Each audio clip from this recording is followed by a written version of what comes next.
Sessió. Vinc per aquí. Aviam.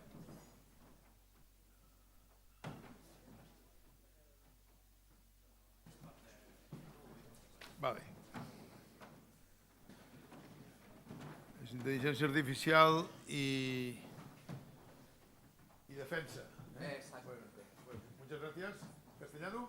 Castellano. Sí, castellano. Pues muchas gracias, bienvenidos y os dejo con la audiencia. Genial. Gracias.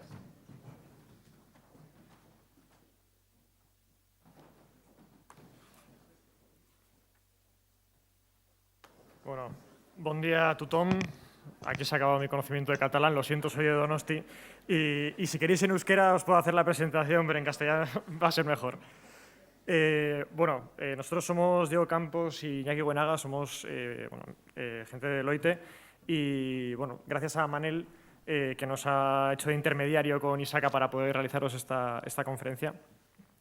Os vamos a presentar un poco el lado malo de la IA, ¿no? Y un poco las cosas que se pueden realizar con una IA mal aplicada o con un fin perverso que existe y que cada día más los estados pues, están realizando y que se están desarrollando aplicaciones que pueden ser peligrosas y con un contexto ético un poco difícil.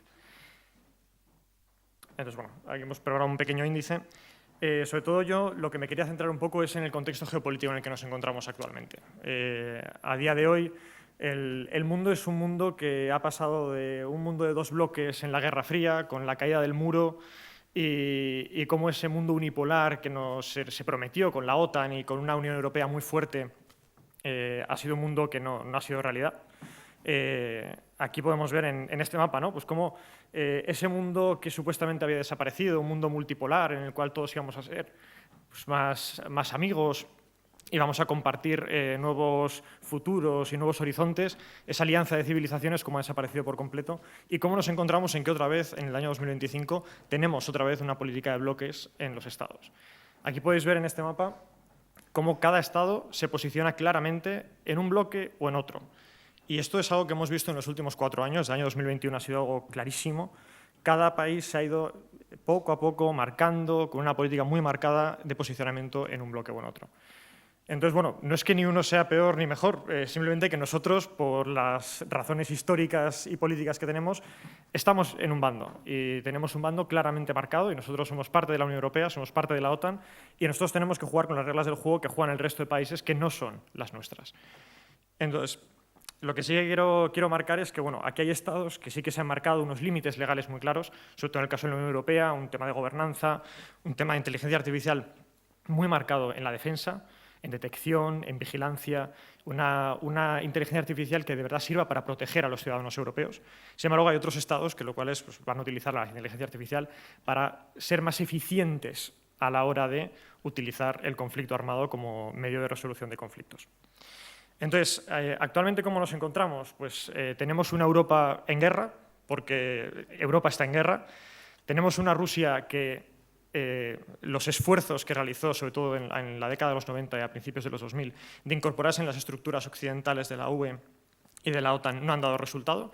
Se intentó en varias ocasiones. El año 2008 fue el punto clave en el cual Rusia invade Georgia y comienza su época expansiva hacia el antiguo bloque de la antigua Unión Soviética.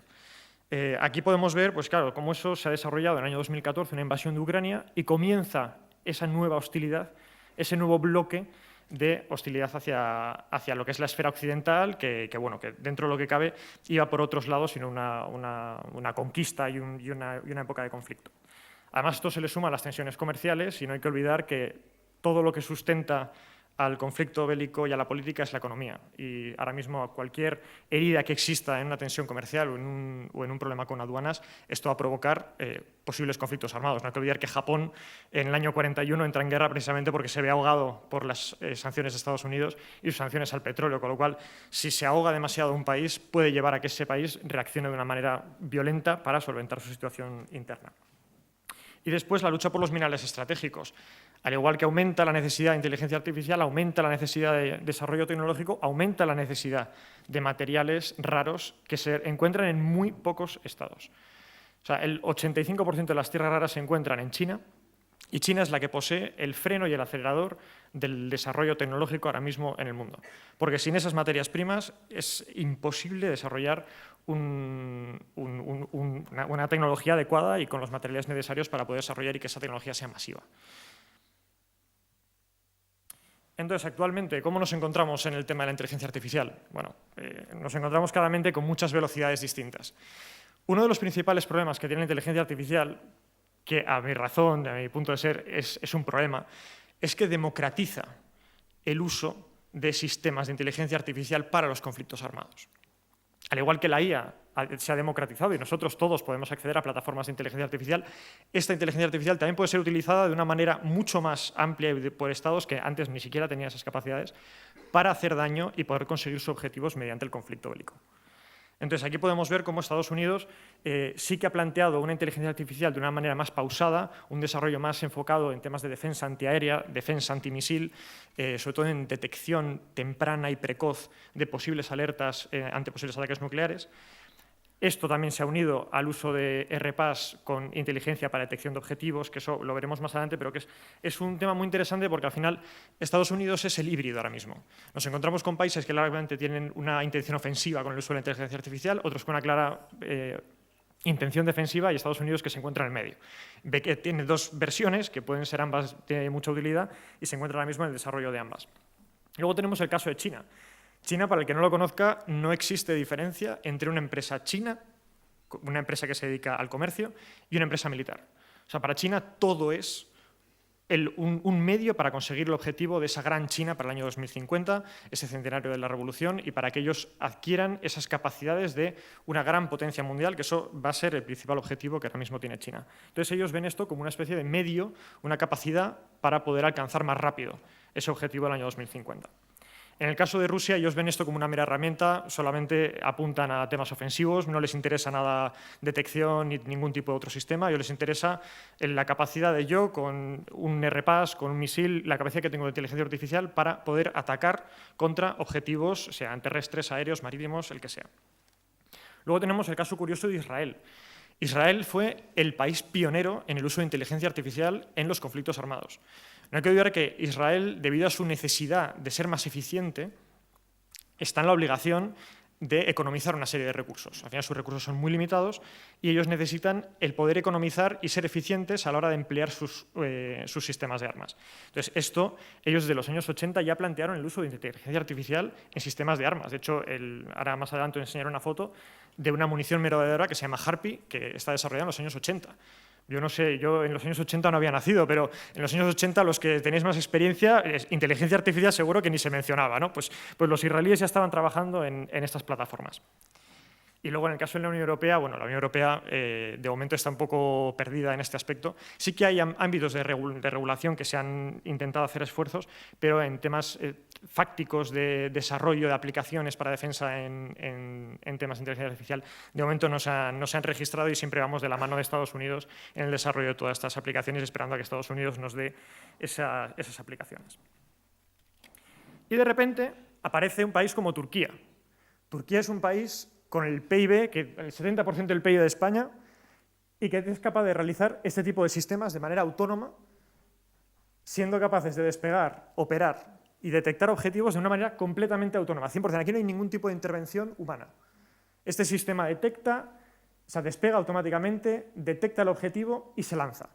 Es un sistema muy pequeño, es un pequeño RPAS que no tiene más de 2 kilos de peso y tiene una cabeza termobárica de 1 kilo de explosivo.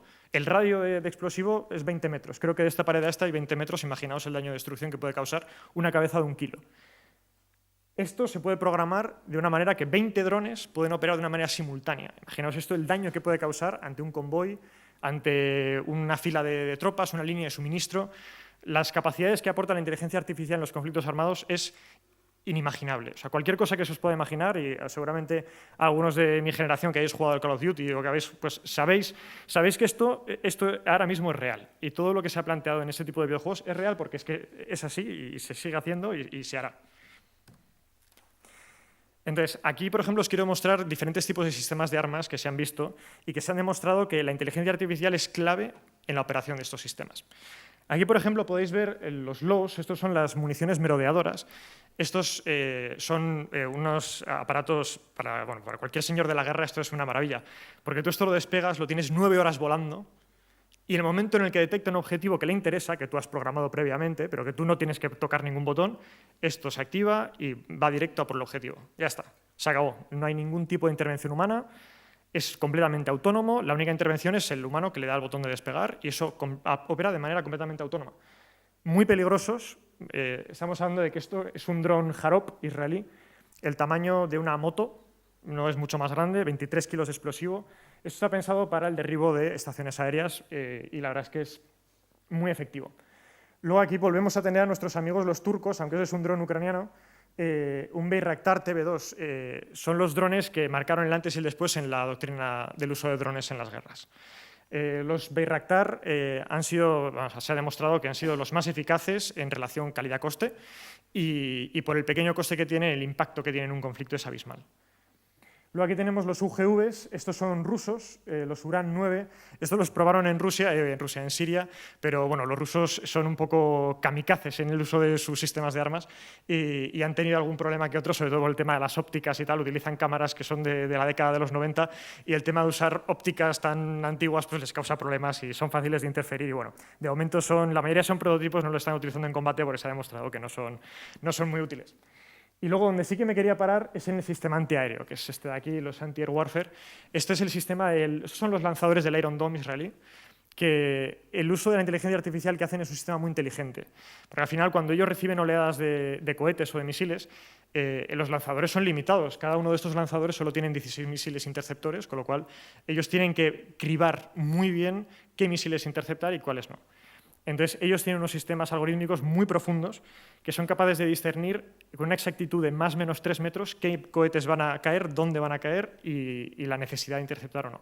Entonces, el propio sistema aplica un porcentaje a cada misil, cada cohete que es lanzado, y según esos porcentajes realiza una clasificación de la oleada e intercepta los misiles que él quiere.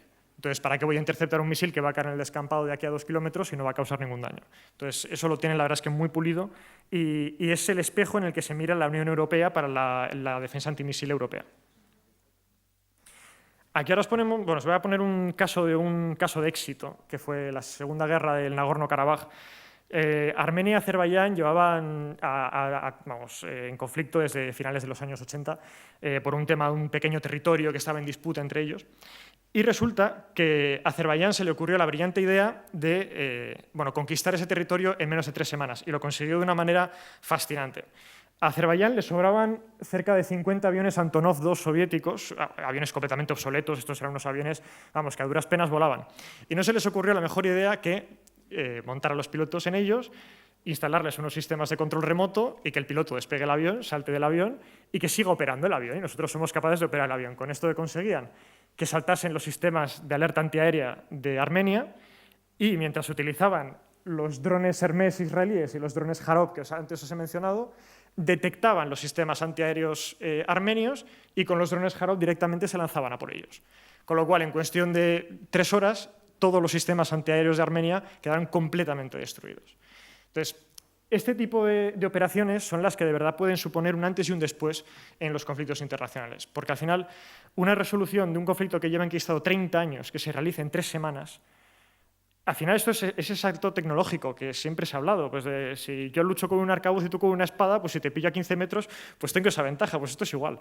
Esto es luchar palos y piedras contra misiles y cohetes, y es una tecnología que antes estaba al alcance de muy pocos y gracias al uso de la inteligencia artificial se ha democratizado, y muchos estados pequeños. Azerbaiyán tiene 10 millones de habitantes, tiene una economía que no llega al 20% de la economía española y es capaz de realizar este tipo de operaciones de una manera real y fáctica. Y luego aquí, este es el caso más sonado dentro de lo que es el conflicto, es la Operación Telaraña. La Operación Telaraña, esto ha sido el máster en inteligencia que realizó los servicios de inteligencia militar ucranianos.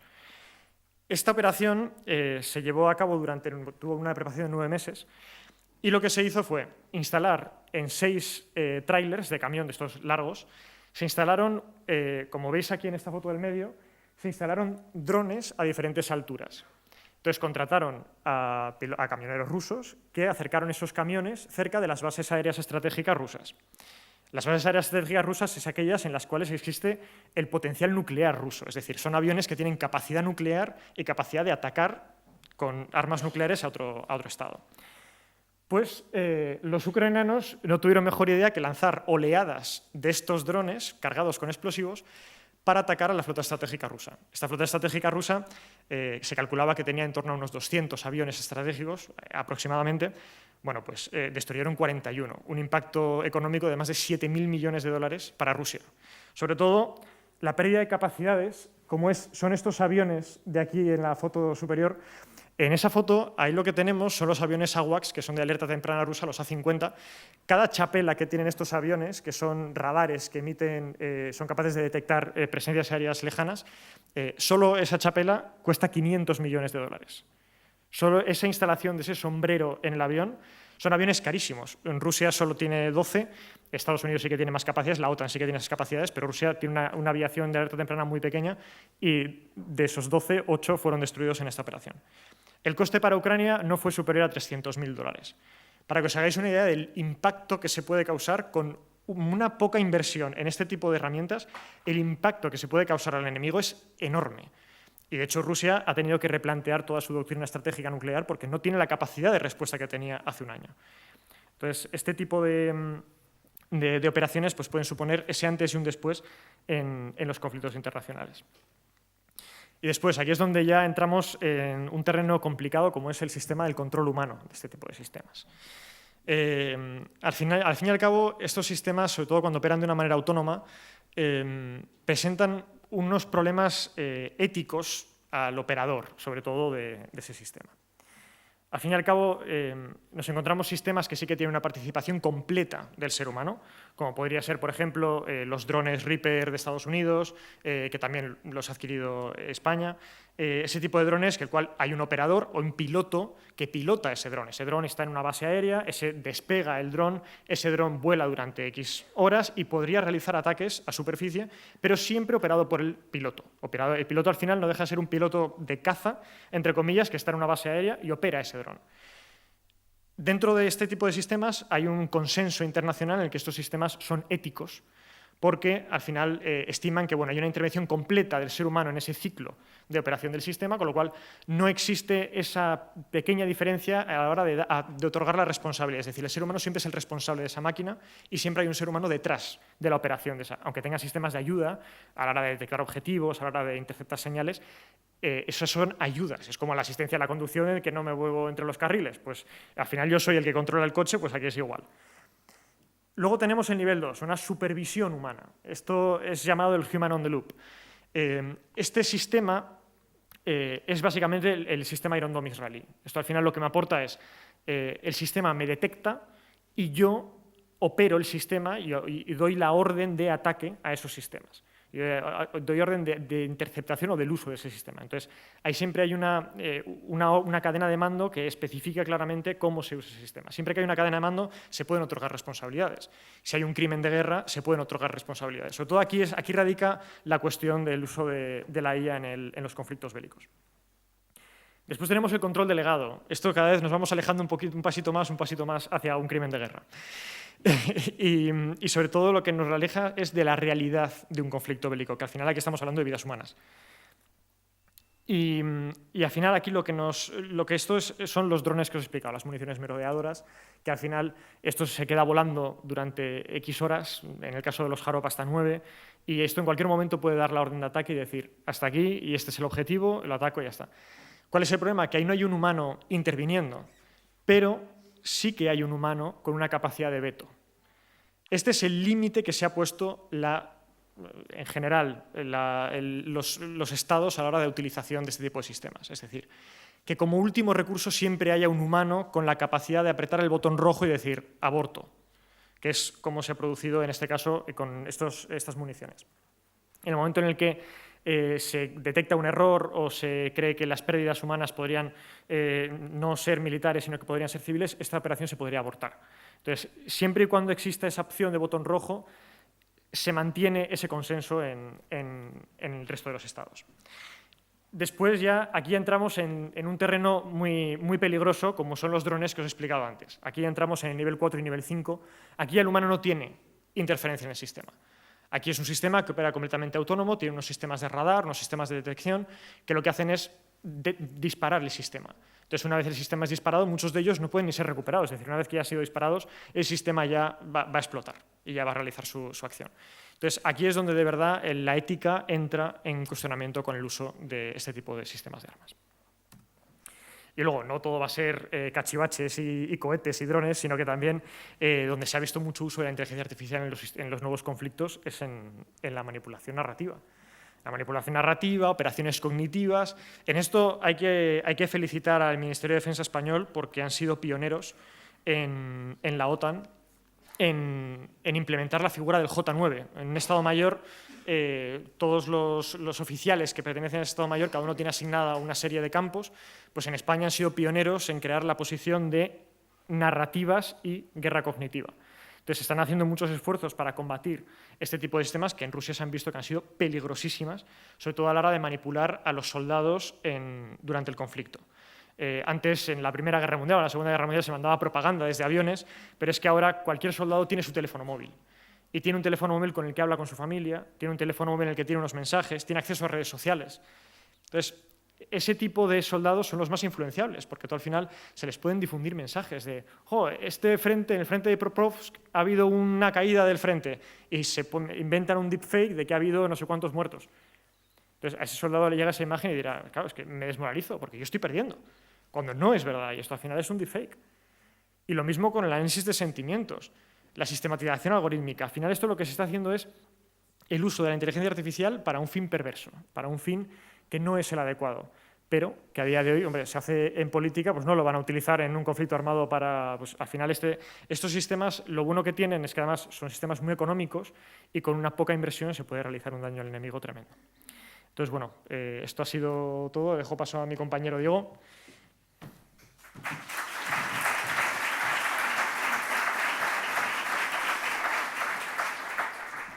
Buenos días. Bueno, recogiendo el testigo de esta última parte de mi compañero Iñaki, casi como coda de la presentación, una vez que se han mostrado todos los distintos sistemas que se utilizan, el objetivo ahora es que de manera conjunta indaguemos y profundicemos un poco más en qué subyace detrás de esta tecnología, ¿no? ¿Qué son estos sistemas? A nivel personal, yo propondría un cambio en la terminología porque el término inteligencia artificial para mí se queda un poco corto, ¿vale? Yo lo extendería hasta el término de racionalidad artificial porque básicamente lo que buscamos es desarrollar sistemas que puedan sustituir 100% y en cualquier escenario a un ser humano. Los seres humanos somos seres inteligentes, pero somos también seres racionales.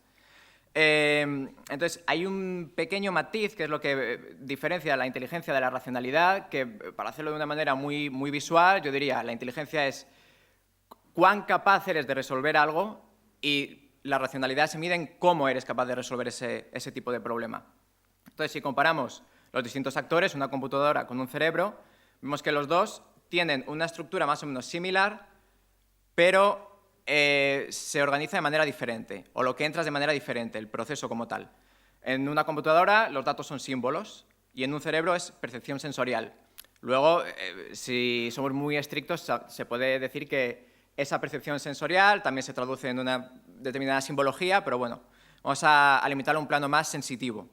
Por otro lado, tenemos los estados mentales, que para mí esto sería lo principal, la diferencia más grande. Al fin y al cabo, una computadora sigue una hoja de ruta, condicionales, sí, esto, entonces esto, si no, lo otro.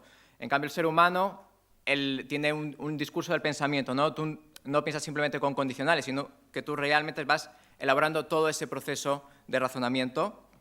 Y el proceso como tal, en cuanto a la máquina, es más matemático, más computacional, y en el del caso de las personas, tenemos esa capacidad de computación, evidentemente mucho más reducida que una máquina, pero tenemos la capacidad de abstracción, que es lo que nos permite salir fuera de la caja. Y es la diferencia más radical respecto a las máquinas. Y en última instancia, al final, el objetivo de ese proceso completo es que una máquina cumple una orden y un ser humano pues, cumpliría una voluntad. Por esto, y aquí he de decir que es bastante complicado explicar exactamente cuál es la diferencia, son matices muy pequeños, pero voy a intentar hacerlo de la manera lo más clara posible. Cuando se habla de los sistemas autónomos, se tienen que considerar como sujetos agentes. ¿Qué es esto? Pues bueno, un sujeto, reduciéndolo a lo máximo posible, es aquello que lleva a cabo una acción, ¿no? Pongamos a cabo un servidor.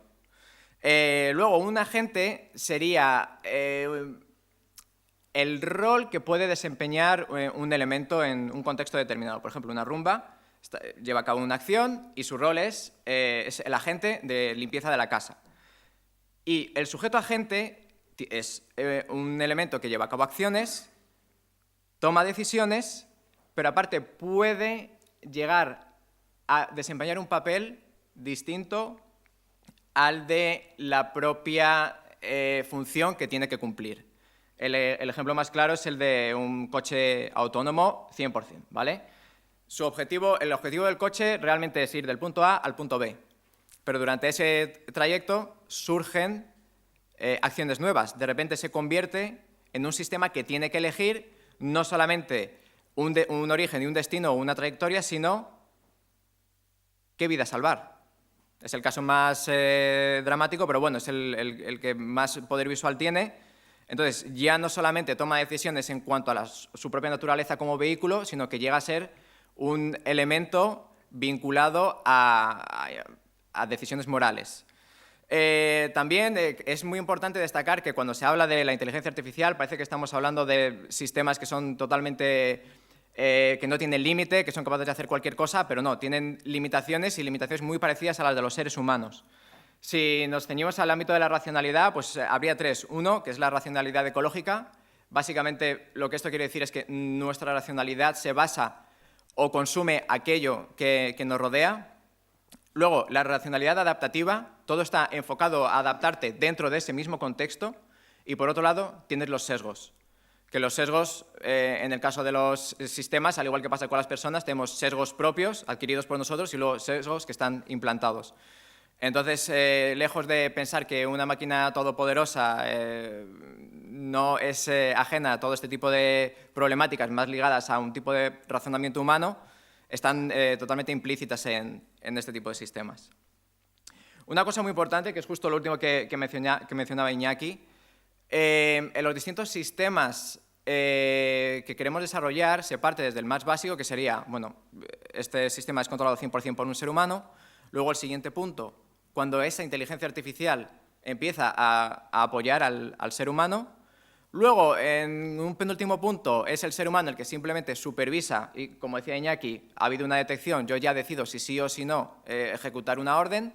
Y en última instancia, es el sistema autónomo el que realiza toda la acción y toma la decisión. Respecto a esto, es evidente que a mayor nivel de autonomía, el nivel de responsabilidad crece de manera directamente proporcional. Entonces, claro, con esto ya empiezan a surgir determinadas preguntas. Si un sistema es 100% autónomo y sus acciones involucran determinadas repercusiones dentro de un contexto moral y se supone que es competente en base a sus acciones, ¿quién va a tomar la responsabilidad de las consecuencias de su acción? Bueno, quizá en un futuro, como la imagen, pues será el robot, pero de momento toda esa responsabilidad recae en los desarrolladores o en las empresas. Entonces, dentro de este término, es muy importante destacar los AMAs, que son los agentes morales artificiales. Lo que se tiene que tener claro 100% respecto a los AMAs es que no se trata del contexto en el cual se utilizan. Es decir, si yo utilizo un robot en el hospital o un robot que sirve para matar, lo importante no es que mate o no mate, sino lo que lo convierte en un agente moral es la toma de decisión respecto a la vida con la que puede acabar, ¿no? Entonces, todo agente moral artificial, si lo ponemos en una definición, sería toda aquella máquina o sistema dotado con capacidad de razonamiento moral, es decir, no solo que puede pensar sobre moral, sino que su proceso de razonamiento sigue un flujo moral, valga la redundancia. y en base a eso tiene la libertad y la potestad total de escoger A o B. Los principales ámbitos de uso, en este caso, son la salud. Podría ser, por ejemplo, un sistema de cribado, como pasó con el COVID, este entra, este no, por prioridades. Luego, a nivel legal, sería el encargado de, por lo menos, hacer una propuesta de qué tipo de pena tendría que recaer sobre un acusado. Y en el tema de seguridad estaría más vinculado a lo que ha mencionado Iñaki, la detección y, en última instancia, la eliminación de un posible sujeto.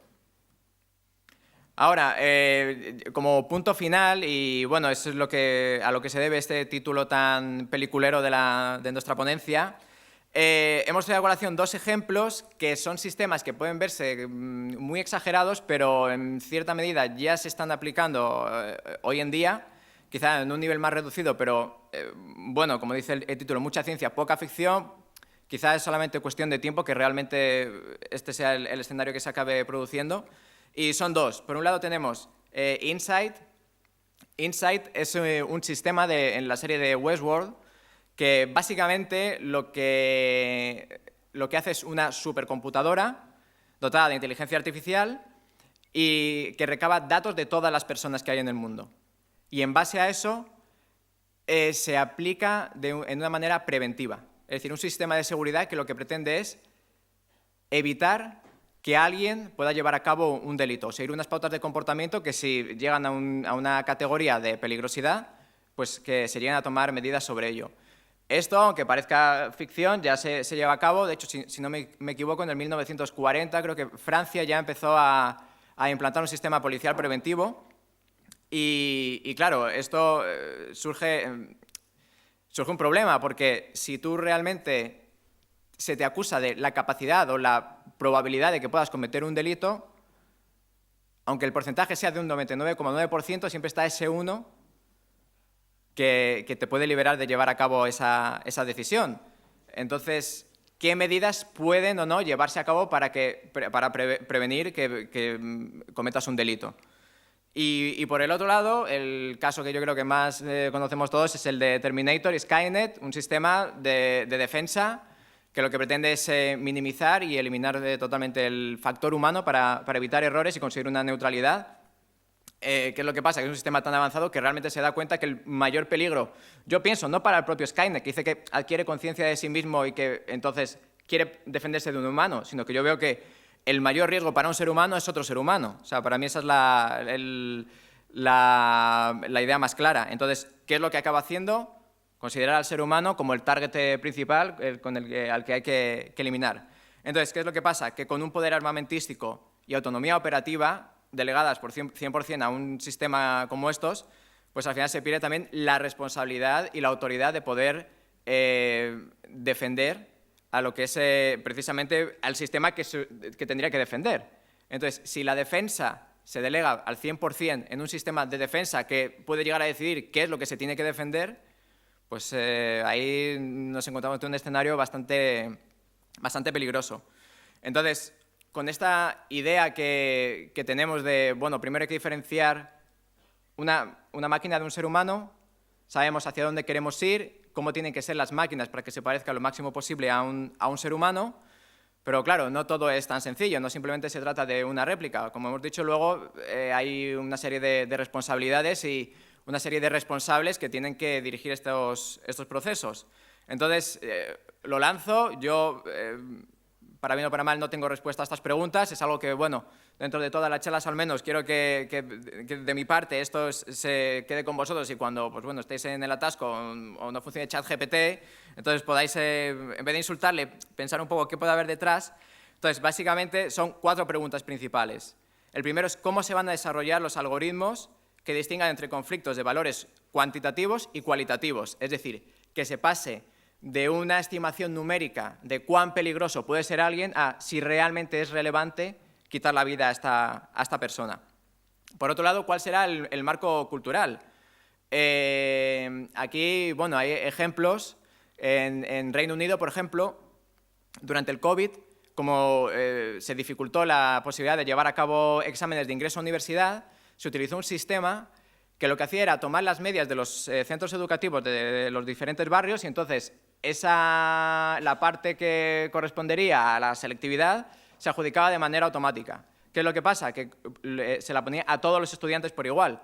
Entonces, claro, cogía en las zonas que podrían ser a lo mejor zonas más conflictivas, que la nota media era más baja, pues todos los alumnos tenían una nota más baja. Entonces, claro, si el marco de referencia que tú vas a tomar es fundamental para esto, al igual que funciona también con los sesgos. Si tú eres de una determinada cultura, para ti es bueno o malo determinadas cosas y para otra cultura son buenas o malas las demás. Entonces, son sesgos que se introducen en máquinas que si se van a implantar de manera global, pues pueden crear problemáticas muy grandes. En tercer lugar, ¿quién asume la responsabilidad? De nuevo, hasta que se consigan máquinas o sistemas 100% autónomos, pues se tiene que seguir una serie de pasos y realmente si son los gobiernos, son las empresas, es el programador o al final acaba siendo una aseguradora. Eso de momento es algo que está todo sobre la mesa. Y por último es el plan de la deshumanización. Cuando la toma de decisiones deja de tener como referencia al ser humano como centro de toda decisión, tiene sus cosas buenas y sus cosas malas. Por un lado, hay mayor objetividad, menor lugar para disputas o posibles discusiones, es decir, es así o no, te guste o no. A veces consideramos que algunas cosas son injustas, pero entendemos que son las medidas que se tienen que tomar. Lo que pasa es que si ya te afecta de manera más directa o menos directa, ya también ahí corromperías, digamos, el proceso de toma de decisión de manera objetiva. Entonces, en ese lado la deshumanización podría ser bueno, pero por otro lado acabaríamos otorgando mayor valor a unas variables que a lo mejor para nosotros no son tan importantes como pueden ser para una máquina. Entonces, bueno, es algo que puede ser quizá el punto principal también de estas cuatro preguntas y con eso sería todo. De todas formas, de momento, Iñaki y yo nos encargamos de la seguridad, entonces podéis estar tranquilos por el momento.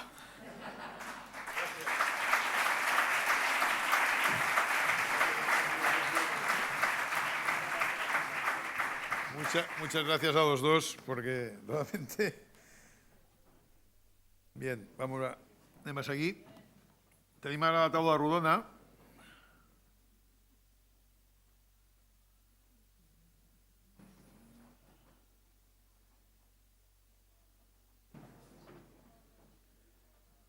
I tornem a tenir a David Esteban,